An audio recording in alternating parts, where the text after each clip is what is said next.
Hello everyone, my name is Arul and I welcome you to my YouTube channel. With around 10 years of experience as a Java developer in the IT industry, I am here to share my knowledge and insights with you. Whether you are a beginner or an experienced developer, you will find valuable content to enhance your Java skills. In the previous video, we explored how to create and use static method references. In this video, we will demonstrate how to create and use instant method references. In static method reference, we use the static method from a class. In this example, we are going to use method from the instance of the class. We can create a simple functional interface named greetPerson, which has a single abstract method greet with an argument as a name. Now let's try to use this functional interface using a method reference. In this class, let's try to create a new method greet and make sure this method should exactly match with the functional interface method argument and return type. This method is just going to return hello and with the value of the name argument. Now let's try to create a class with a main method. Inside the main method,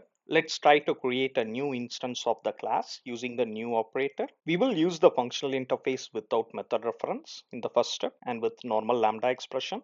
Now we will create the instance of the greetPerson functional interface, and then we can have our name as an argument and our lambda expression as hello name. In the println statement, we will try to invoke the abstract method of the functional interface greet with argument arulraj without instance method. Now let's see how to use method reference instead of lambda expression. For greetPerson functional interface, we can assign example instant method reference, which we created earlier, followed by double operator and then greet method.